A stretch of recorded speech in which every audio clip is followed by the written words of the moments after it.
വിദേശ വിദ്യാർത്ഥികൾക്കും ഇന്ത്യക്കാർക്കുമുള്ള നിയന്ത്രണങ്ങൾ കാനഡ കർശനമാക്കിയെന്ന ചർച്ചകൾ കഴിഞ്ഞ കുറച്ച് ദിവസങ്ങളിലായി നടന്നു വരികയാണ്. ഈ വർഷം വിദേശ വിദ്യാർത്ഥികൾക്ക് നൽകുന്ന പെർമിറ്റ് 35% കുറയ്ക്കുമെന്ന് നേരത്തെ കാനഡ പ്രധാനമന്ത്രി ജസ്റ്റിൻ ട്രൂഡോ വ്യക്തമാക്കിയിരുന്നു. കുടിയേറ്റം സമ്പദ്ഘടനയ്ക്ക് നേട്ടമാണ് ഉണ്ടാക്കുന്നത്, എന്നാൽ മോശം ആളുകൾ ഈ സംവിധാനത്തെ ദുരുപയോഗം ചെയ്യുന്നുവെന്നാണ് കനേഡിയൻ പ്രധാനമന്ത്രി വ്യക്തമാക്കിയിരുന്നത്. ഇതിന് പിന്നാലെ കാനഡ സ്വപ്നം കാണുന്ന ഇന്ത്യക്കാരെ മൊത്തത്തിൽ ബാധിക്കുന്ന ഒരു കാര്യമാണ് ഇപ്പോൾ ജസ്റ്റിൻ ട്രൂഡോ പ്രഖ്യാപിച്ചിരിക്കുന്നത്. കുറഞ്ഞ വേതനത്തിൽ ജോലി ചെയ്യുന്ന താൽക്കാലിക വിദേശ തൊഴിലാളികളുടെ എണ്ണം കുറയ്ക്കാനാണ് കാനഡ പദ്ധതിയിടുന്നത്. തദ്ദേശീയരായ യുവാക്കളെയും തൊഴിലാളികളുടെയും ക്ഷേമത്തിനായാണ് ഇത്തരത്തിലുള്ള നീക്കമെന്നാണ് ജസ്റ്റിൻ ട്രൂഡോ വ്യക്തമാക്കുന്നത്. കാനഡയിലെ ജനസംഖ്യയിലെ 97% വർധനയ്ക്ക് കാരണം കുടിയേറ്റമാണെന്നാണ് കണക്കുകൾ പറയുന്നത്. അതുകൊണ്ട് തന്നെ കുടിയേറ്റത്തിന് കടിഞ്ഞാണിടാനാണ് കാനഡ ശ്രമിക്കുന്നത്. തൊഴിലില്ലായ്മ അതിവേഗം കുതിച്ചുയരുന്നതും തദ്ദേശീയരുടെ ഇടയിൽ അതൃപ്തി പുകയുന്നതുമാണ് കുടിയേറ്റ നിയന്ത്രണ തീരുമാനമെടുക്കാൻ സർക്കാരിനെ പ്രേരിപ്പിച്ചത്. കുടിയേറ്റം നിയന്ത്രിക്കാൻ ലിബറൽ പാർട്ടി സർക്കാർ വേണ്ടത് ചെയ്യുന്നില്ലെന്ന പൊതുജന വികാരത്തെ നേരിടുക എന്നതും ട്രൂഡോയുടെ ലക്ഷ്യമാണ്.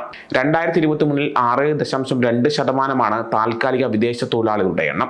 ഇത് അടുത്ത 5 വർഷത്തിനുള്ളിൽ 5% കുറയ്ക്കുമെന്ന് നേരത്തെ പ്രഖ്യാപിച്ചിരുന്ന കാര്യമാണ്. കാനഡയിലെ ഈ താൽക്കാലിക തൊഴിലാളികൾ ആരൊക്കെയാണ് എന്ന് നമുക്കൊന്ന് പരിശോധിക്കാം. താൽക്കാലിക തൊഴിലാളികൾ എന്ന് പറയുന്നത് പല വിഭാഗത്തിലുള്ളവരാണ്. ഒന്നാമത്തേത് താൽക്കാലിക തൊഴിൽ വിസയിലുള്ളവരാണ്.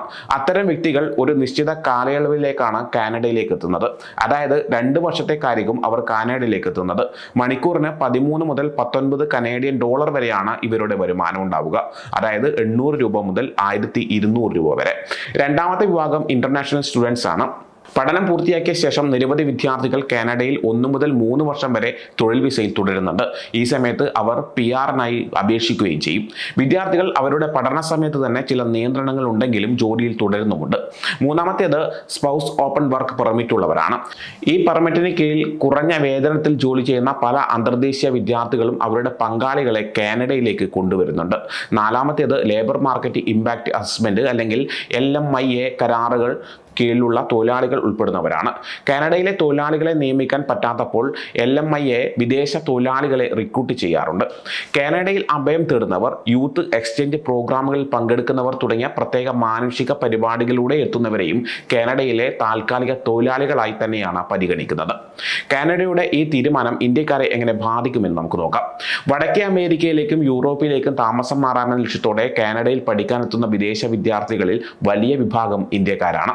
രാജ്യത്തെ ഗിഗ് സമ്പദ് വ്യവസ്ഥയ്ക്ക് മാനവവിഭവം ആവശ്യമായതിനാൽ കുടിയേറ്റം വൻതോതിൽ പ്രോത്സാഹിപ്പിക്കുന്ന നിലപാടായിരുന്നു കനേഡിയൻ സർക്കാരിൻ്റേത്. അതുകൊണ്ട് തന്നെ നിരവധി പേരാണ് കാനഡയിലേക്ക് കുടിയേറി പാർത്തത്. കഴിഞ്ഞ വർഷം വരെ കാനഡയിലെ അന്താരാഷ്ട്ര വിദ്യാർത്ഥി ജനസംഖ്യയുടെ 40% ഇന്ത്യക്കാരാണ്. ഈ ഇന്ത്യക്കാരിൽ 50% പഞ്ചാബ് സംസ്ഥാനത്ത് നിന്നുള്ളവരാണ്. 2023 ടെമ്പററി ഫോറിൻ വർക്ക് പ്രോഗ്രാമിന് കീഴിൽ ഇന്ത്യയിൽ നിന്ന് 26,295 താൽക്കാലിക തൊഴിലാളികളാണ് കാനഡയിൽ എത്തിയതെന്നാണ് കണക്കുകൾ വ്യക്തമാക്കുന്നത്. കാനഡയിലെ ഇന്ത്യക്കാരുടെ എണ്ണം സമീപ വർഷങ്ങളിൽ ഗണ്യമായി കൂടിയിട്ടുമുണ്ട്. 2000-നും 2020-നും മധ്യേ ഇന്ത്യൻ ജനസംഖ്യ 6,70,000-ൽ നിന്ന് 10 ലക്ഷമായി ഉയർന്നിട്ടുണ്ട്. കുറഞ്ഞ വേതനത്തിൽ വിദേശ തൊഴിലാളികളെ ലഭിക്കുന്നത് കൊണ്ട് തന്നെ പല ജോലികളിലും കനേഡിയൻ തൊഴിലാളികളെ നിയമിക്കുന്നതിന് തൊഴിലുടമകൾ വിസമ്മതിക്കുന്നുണ്ട്. ഇതുമൂലം വിദഗ്ധരായ പല കന്നഡക്കാർക്കും രാജ്യത്ത് തൊഴിൽ ലഭിക്കുന്നില്ല എന്നാണ് എംപ്ലോയ്മെന്റ് ആൻഡ് സോഷ്യൽ ഡെവലപ്മെന്റ് മന്ത്രാലയം വ്യക്തമാക്കുന്നത്. കനേഡിയൻ കമ്പനികൾ കുറഞ്ഞ ചെലവിൽ വിദേശ തൊഴിലാളികളെ ആശ്രയിക്കുന്നതിന് പകരം സ്വദേശിവൽക്കരണത്തിന് പ്രാധാന്യം നൽകണമെന്ന് പ്രധാനമന്ത്രി ട്രൂഡോ ആവശ്യപ്പെടുന്നു. കുടിയേറ്റക്കാർ കൂടുന്നതോടെ താമസത്തിന് വീടുകൾ കിട്ടാനുള്ള ക്ഷാമം കാനഡയിൽ ആശങ്കകൾ സൃഷ്ടിക്കുന്നുണ്ട്. മറ്റൊന്ന് തൊഴിലില്ലായ്മ നിരക്കുമാണ്. സിഖുകാരടക്കം പുതുതായി കാനഡയിൽ എത്തുന്നവർക്കെതിരെ കുടിയേറ്റ വിരുദ്ധ മനോഭാവവും തദ്ദേശീയരിൽ വളർന്നു വരുന്നുണ്ട്. എന്തൊക്കെയായാലും പുതിയ കുടിയേറ്റ നിയന്ത്രണ നയം മലയാളികളടക്കമുള്ളവർക്ക് ആശങ്ക കൂട്ടുന്നതാണ്.